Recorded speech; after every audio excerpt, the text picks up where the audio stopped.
CUT UG Admission 2026-2027 hello' everyone এই ভিডিঅ'টোত সকলোকে স্বাগতম জনাইছোঁ।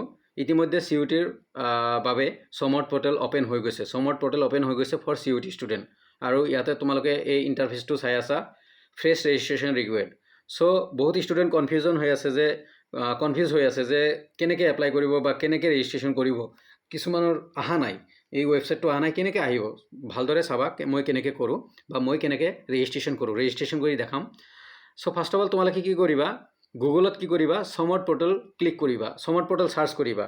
সমৰ্থ পোৰ্টেল চাৰ্চ কৰাৰ পিছত ইয়াতে ফাৰ্ষ্ট assam.admission.samart.ac.in ইয়াতে ক্লিক কৰিবা। ইয়াতে ক্লিক কৰাৰ পিছত এনেকুৱা ইণ্টাৰফেচ খোল খোৱাৰ পিছত ইয়াতে লিখা আছে চোৱা। ফাৰ্ষ্ট অফ অল ইনষ্ট্ৰাকশ্যন কেইটা পঢ়ি লওঁ আমি। ফ্ৰেছ ৰেজিষ্ট্ৰেশ্যন অলৰেডি মই বুজাইছোঁ, তথাপি এগেইন বুজাই আছোঁ, বহুতৰ কনফিউজন সেইকাৰণে। Fresh registration required.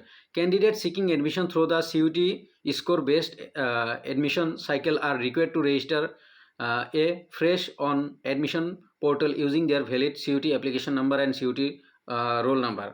মানে কি কৈছে ইয়াতে তোমাৰ CUT এপ্লিকেশ্যন নম্বৰ যিটো স্ক'ৰ কাৰ্ডত আহিছে, তোমাৰ CUT এপ্লিকেশ্যন নম্বৰ আছে, তোমাৰ ৰোল নম্বৰ আছে, সেই এপ্লিকেশ্যন আৰু ৰোল নম্বৰে ৰেজিষ্ট্ৰেশ্যন কৰিব দিছে। আৰু ইয়াতে চোৱা important instruction. This is for the information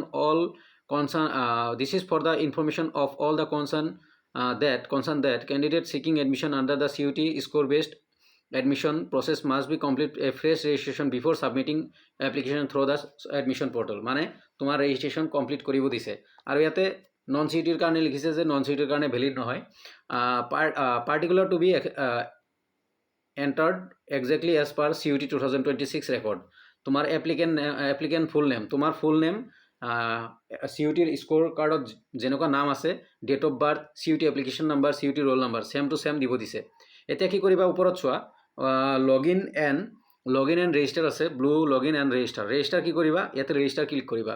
এনেকুৱা ইণ্টাৰফেচ খোল খাব ৰেজিষ্টাৰ কৰিবলৈ। প্ৰথমতে আছে এপ্লিকেণ্ট ফুল নেম, ইয়াতে তোমাৰ ফুল নেম ভৰালা, তোমাৰ ফুল নেম দিবা ক্লাছ 10 আৰু 12ৰ মাৰ্কশ্বিটৰ ভিত্তিত। তাৰপিছত এপ্লিকেণ্ট, আৰু মেইন কথাটো যে তোমাৰ CUTৰ ফৰ্মত বা এপ্লিকেশ্যন ফৰ্মত কেনেকুৱা নাম আছে, কেনেকৈ আছে একজেক্টলি দিব দিছে।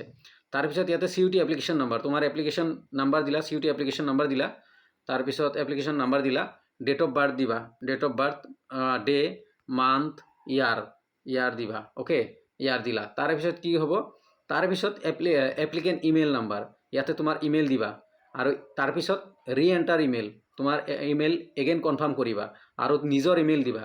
তাৰপিছত পাছৱৰ্ড দিবা, এটা পাছৱৰ্ড 8 কেৰেক্টাৰৰ পাছৱৰ্ড, যেনে rahul@1234 এনেকুৱা এটা পাছৱৰ্ড দিবা, 8টা কেৰেক্টাৰ হ'ব লাগিব। ৰি-এণ্টাৰ ইউৰ পাছৱৰ্ড, আৰু তাৰেপিছত ফোন নম্বৰ, 10টা ডিজিটৰ ফোন নম্বৰ, ৰি-এণ্টাৰ ইউৰ ফোন নম্বৰ। তাৰপিছত ইয়াতে কি কৰিবা, তোমালোকে এই কেপচাটো দিছে 873468, এই কেপচাটো এনেকুৱা দিবা, মানে যেনেকুৱা কেপচা আহিব সেনেকুৱা দিবা। তাৰপিছত এই ৰেজিষ্টাৰ ক্লিক কৰিবা, ৰেজিষ্টাৰ ক্লিক কৰিবা। মইতো ৰেজিষ্টাৰ কৰা নাই, মই সেইকাৰণে মোৰ এনেকুৱা আহিছে।